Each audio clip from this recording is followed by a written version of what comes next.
How does a four-engine bomber, engulfed in flames at 20,000 feet, remain airborne for over 200 miles while one man crawls across its wing in the freezing darkness? This is the story of Lancaster ED-860 of No. 50 Squadron RAF, and a night in August 1943 when the boundary between courage and madness dissolved somewhere over Nazi-occupied Europe. It was the night of August 12, 1943. The Royal Air Force was mounting another massive raid against the industrial heartland of the Third Reich.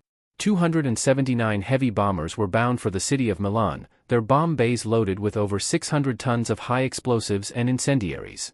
Among them was a single Lancaster bomber, call sign E-Easy, carrying 7 young men who had no idea they were about to face a trial that would test every ounce of their training, courage, and will to survive. The Avro Lancaster was the backbone of RAF Bomber Command's nighttime offensive against Nazi Germany. With 4 Rolls-Royce Merlin engines producing over 5,000 horsepower, a wingspan of 102 feet, and the ability to carry up to 14,000 pounds of bombs, it was the most capable heavy bomber in the European theater.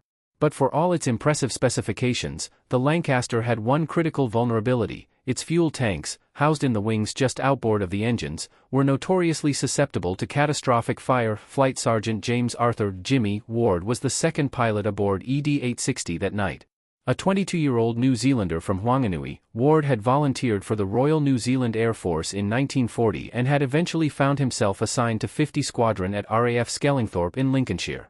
By August 1943, he had completed just 28 operational sorties, but his quiet competence and unflappable demeanor had earned him the respect of his crewmates. The captain was squadron leader Richard Percy Ward, no relation to Jimmy despite the shared surname. At 26, Percy Ward was a veteran of over 40 bombing missions and commanded his aircraft with the steady hand of experience. The rest of the crew consisted of Sergeant Alan Box, the flight engineer, Sergeant John Green, the navigator, Sergeant Lawrence Everett, the bomb aimer, Sergeant Arthur Larden, the wireless operator, and Sergeants Raymond Jackson and Ronald Claude, the 2 air gunners manning the mid-upper and rear turrets. Together, they had trained for months to function as a single organism, each man's role critical to the survival of all. They understood the risks. By August 1943, Bomber Command was suffering casualties that would have broken any other military formation. On average, a bomber crew had less than a 25% chance of surviving a full tour of 30 operations. Every time they climbed into their aircraft, they were defying mathematics itself. The mission briefing had come that morning in the operations room at Skellingthorpe. Milan, the intelligence officer had explained, tapping the map of northern Italy with his pointer. The industrial center of Mussolini's war machine.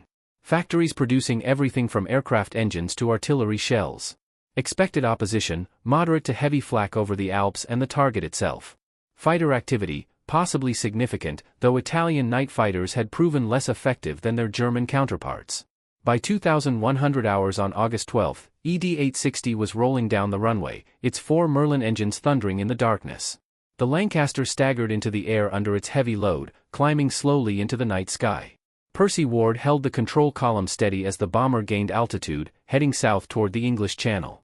The flight across France was uneventful. At 19,000 feet, the Lancaster droned through the darkness, one aircraft among hundreds. Below them, the occupied countryside was blacked out, a dark void broken only occasionally by the searchlights and flak batteries that probed the night sky. The crew maintained strict radio silence. In the nose, Lawrence Everett kept watch for night fighters. In the turrets, Jackson and Claude rotated their guns through endless arcs, scanning for the telltale exhaust flames of an approaching Messerschmitt or Focke-Wulf. By midnight, they were approaching the Alps. The temperature outside had dropped to 20 degrees below 0 Fahrenheit. Inside the aircraft, despite their electrically heated suits, the crew felt the penetrating cold. Ice formed on the inside of the perspex canopy. Every breath created clouds of condensation. At 0045 hours, they crossed into Italian airspace. The mountains rose beneath them like dark waves frozen in stone. Navigation became critical. John Green hunched over his charts and instruments, calculating wind drift and ground speed, calling course corrections to Percy Ward. One wrong turn in these mountains could send them crashing into a peak they never saw coming. The flak started at 0120 hours. The Germans had positioned batteries throughout the Alpine passes, and they opened fire as the bomber stream approached. Bursts of orange and red blossomed in the darkness, shrapnel rattling against the Lancaster's fuselage. Percy Ward threw the aircraft into a gentle weaving pattern, trying to make himself a harder target without losing formation position. "Flak dead ahead, skipper," Everett called from the nose. "Looks heavy." I see it, Percy replied calmly. Box, keep an eye on those engine temperatures. Roger, Skipper. All engines running normally. They pressed on through the gauntlet of anti-aircraft fire. Several times, the concussion from nearby bursts rocked the aircraft, but ED-860 remained unscathed. Around them, other Lancasters were not so fortunate. A Halifax off their port side took a direct hit and exploded in a massive fireball that lit up the night like a second sun. There was no time to watch for parachutes. No time to mourn. They had a job to do. By 0140 hours, they were approaching Milan. The city sprawled beneath them, partially illuminated by fires from earlier waves of bombers. Searchlights coned the sky, trying to trap aircraft in their brilliant beams for the flak guns below. Percy Ward began his bombing run, holding the Lancaster straight and level despite every instinct screaming at him to take evasive action. Bomb doors open, he announced. In the nose, Lawrence Everett took control, his eye pressed to the bomb site. Left, left, steady, steady. The Lancaster shuddered as its payload fell away, nearly 4 tons of high explosives arcing down toward the factories below. Bombs gone. Everett called. Bomb doors closed. Percy Ward immediately threw the Lancaster into a steep banking turn, diving away from the target area. Around them, the night was alive with tracer fire, searchlights, and the crisscrossing contrails of hundreds of bombers. It was chaos, a technological nightmare played out at 20,000 feet. They were 20 miles northwest of Milan, heading for the relative safety of the Alps, when their war suddenly became personal. Fighter! Fighter! Port quarter high! Ronald Claude's voice exploded over the intercom from the rear turret. The German night fighter, a Messerschmitt Bf-110, had stalked them through the darkness, positioning itself perfectly for a kill. Its pilot opened fire at less than 200 yards, and the effect was devastating. Twin 20mm cannons and 4 7.92mm machine guns poured a stream of fire into the Lancaster's port side. Tracer rounds stitched across the fuselage and tore into the port wing. In the rear turret, Claude hammered back with his 4 Browning machine guns, but the fighter had already rolled away, diving beneath them to set up for another pass. Everyone all right? Percy Ward barked. The responses came back quickly. Everyone was uninjured. But Alan Box, the flight engineer, was staring at his instrument panel with growing horror. Skipper, we've got a fire in the starboard wing. Fuel tank's been hit. Percy Ward risked a glance to his right and felt his blood freeze. Flames were streaming back from the starboard engine nacelle, spreading rapidly across the wing surface. The fire was already 6 feet long and growing by the second. At this altitude, with the slipstream feeding it oxygen, the blaze would spread to the main fuel tanks in minutes. When that happened, the wing would explode and tear away from the fuselage, sending them all spinning to their deaths. Box, activate the fire extinguisher system. Already on it, Skipper. The flight engineer's hands flew across his panel, pulling the handles that would flood the engine with methyl bromide gas. For a moment, nothing happened. Then the flames seemed to diminish slightly. But they didn't go out. Pause. Percy Ward felt the options narrowing with every passing second. They were over occupied territory, their aircraft was on fire, and they had 200 miles of mountains and enemy territory between them and safety. Standard procedure was clear: when fire could not be extinguished, the crew bailed out. 7 men with parachutes had a chance. 7 men in a burning aircraft had none. But Percy Ward wasn't ready to give that order yet. Not while his engines were still running. Not while he still had control. Navigator, give me a heading for home. Most direct route. Skipper, we're on fire.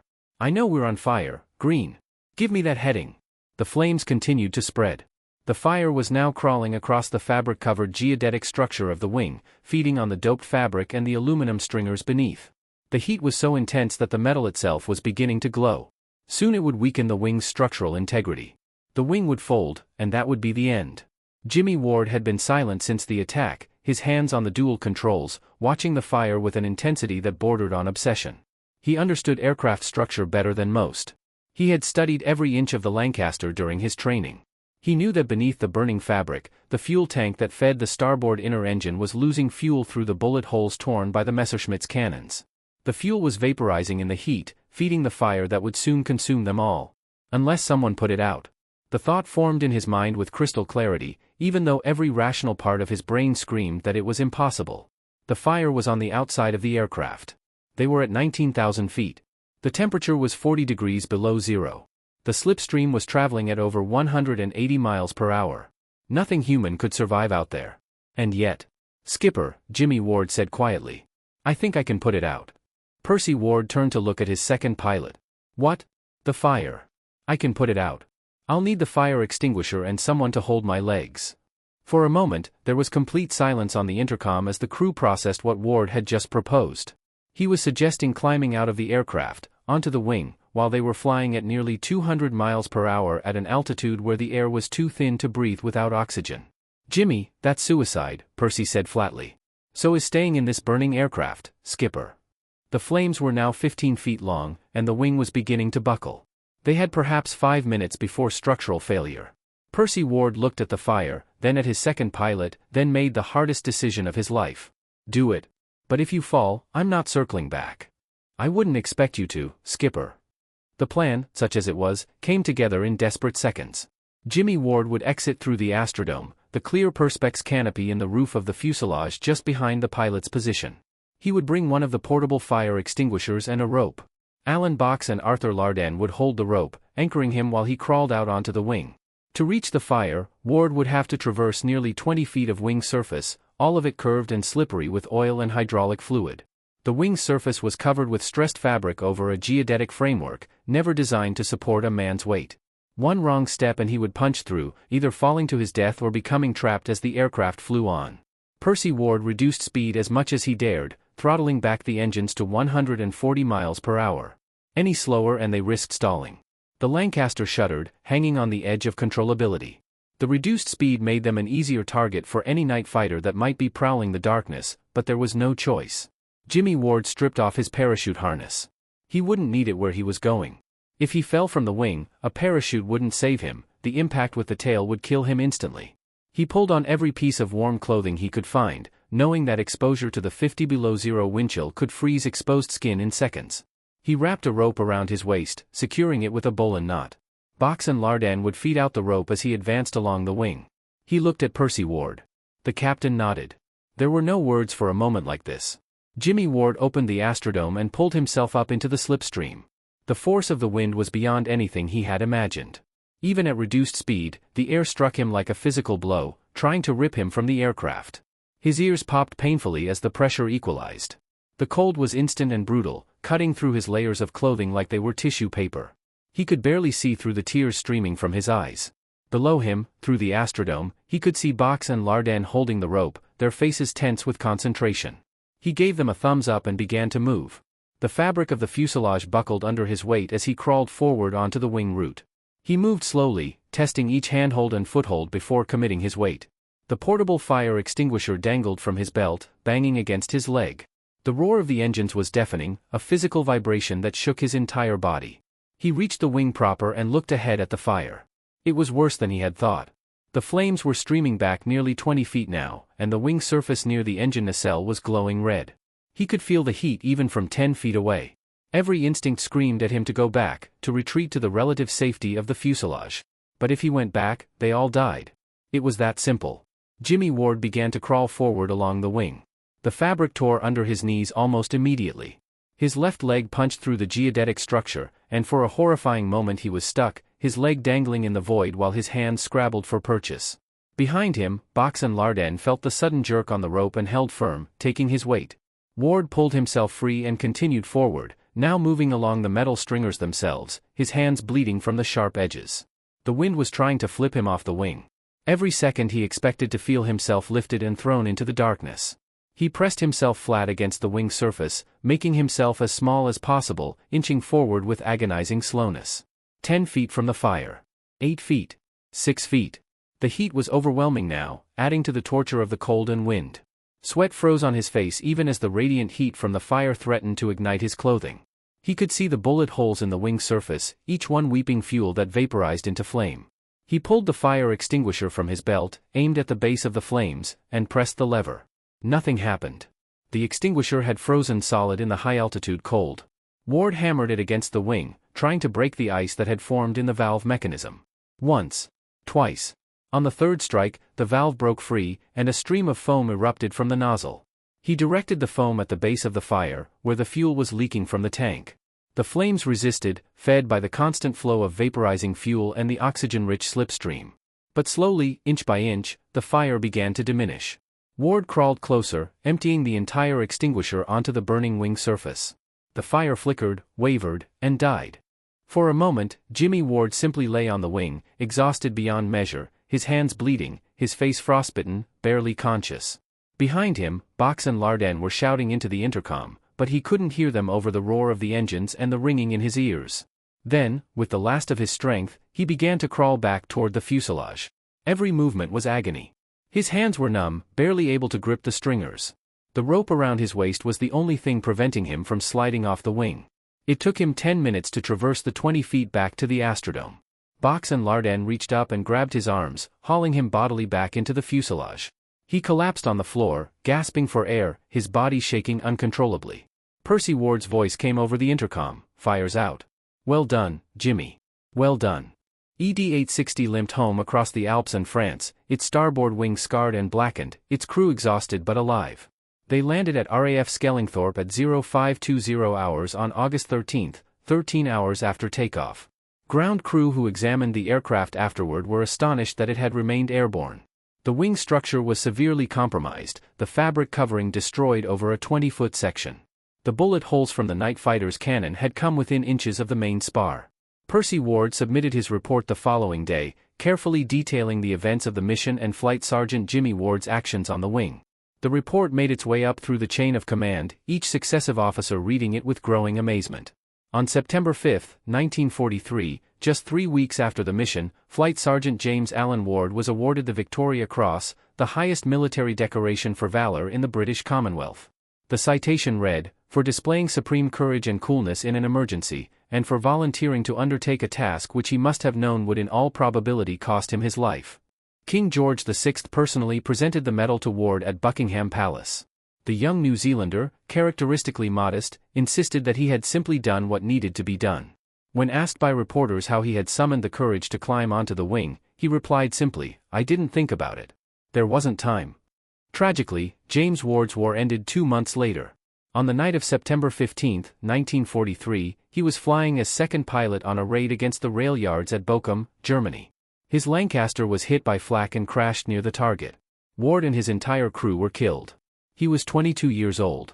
In the years since, Ward's action that night in August 1943 has been recognized as one of the most extraordinary examples of courage in the entire Second World War.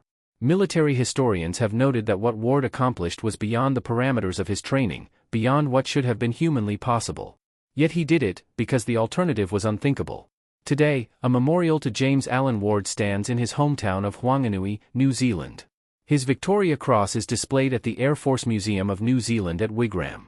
And in the annals of RAF Bomber Command, the story of the man who climbed onto a burning wing at 20,000 feet remains one of the most remarkable tales of heroism ever recorded. The Lancaster he saved, ED-860, flew 23 more missions before being retired from service in early 1944.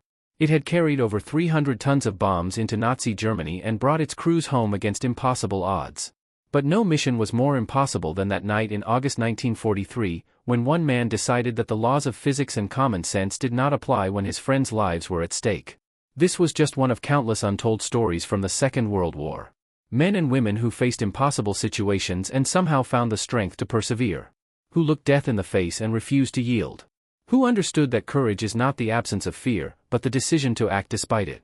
James Ward's Victoria Cross citation ended with these words, "His devotion to duty in the face of overwhelming danger is worthy of the highest recognition."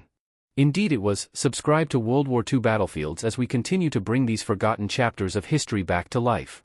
Because these stories, these acts of extraordinary courage, must never be forgotten.